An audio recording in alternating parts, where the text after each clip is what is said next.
ಎಲ್ಲರಿಗೂ ನಮಸ್ಕಾರಗಳು ವಿದ್ಯಾರ್ಥಿಗಳೇ. ಇಂದು ಈ ವಿಡಿಯೋದಲ್ಲಿ ನಿಮಗೆ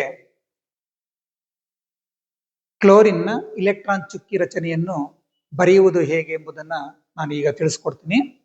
ಕ್ಲೋರಿನ್ನ ಪರಮಾಣು ಸಂಖ್ಯೆ 17, ಇದರ ಇಲೆಕ್ಟ್ರಾನ್ ವಿನ್ಯಾಸ 287.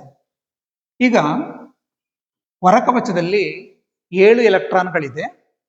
ಇನ್ನು ಅಷ್ಟಕ ಇಲೆಕ್ಟ್ರಾನ್ ವಿನ್ಯಾಸವನ್ನ ಹೊಂದಲು ಕ್ಲೋರಿನ್ಗೆ 1 ಎಲೆಕ್ಟ್ರಾನ್ನ ಅವಶ್ಯಕತೆ ಇದೆ. ಹೀಗೆ ತನ್ನ ಮತ್ತೊಂದು ಕ್ಲೋರಿನ್ನ ಪರಮಾಣುವಿನಿಂದ 1 ಎಲೆಕ್ಟ್ರಾನ್ ಅನ್ನ ಪಡೆದುಕೊಂಡು ಏಕಬಂಧದ ಮೂಲಕ ಅದು ರಾಜಾನಿಲ ಸ್ಥಿತಿಯನ್ನ ತಲುಪುತ್ತದೆ, ಅಂದರೆ ಅಷ್ಟಕ ಎಲೆಕ್ಟ್ರಾನ್ ವಿನ್ಯಾಸವನ್ನು ಹೊಂದುತ್ತದೆ. ಅದನ್ನು ನಾನೀಗ ನಿಮ್ಗೆ ಬರೆದು ತೋರಿಸ್ತಾ ಇದ್ದೀನಿ ನೋಡಿ.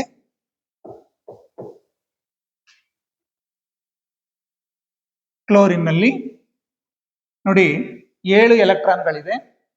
ಅದನ್ನು ನಾವು ಈಗ ಬರ್ಕೊಳ್ಳೋಣ. ಇನ್ನೊಂದು ಎಲೆಕ್ಟ್ರಾನ್ ಅವಶ್ಯಕತೆ ಇದೆಯಲ್ಲ, ಅದೊಂದು ಎಲೆಕ್ಟ್ರಾನ್ ಅನ್ನು ನಾನು ಹೀಗೆ ಬರಿತಾ ಇದ್ದೀನಿ ನೋಡಿ. ಇನ್ನುಳಿದ 6 ಎಲೆಕ್ಟ್ರಾನ್ ಅನ್ನ ಇಲ್ಲಿ ಬರಿತಾ ಇದ್ದೀನಿ. 6 ಎಲೆಕ್ಟ್ರಾನ್ಗಳನ್ನ ಬರಿತಾ ಇದ್ದೀನಿ.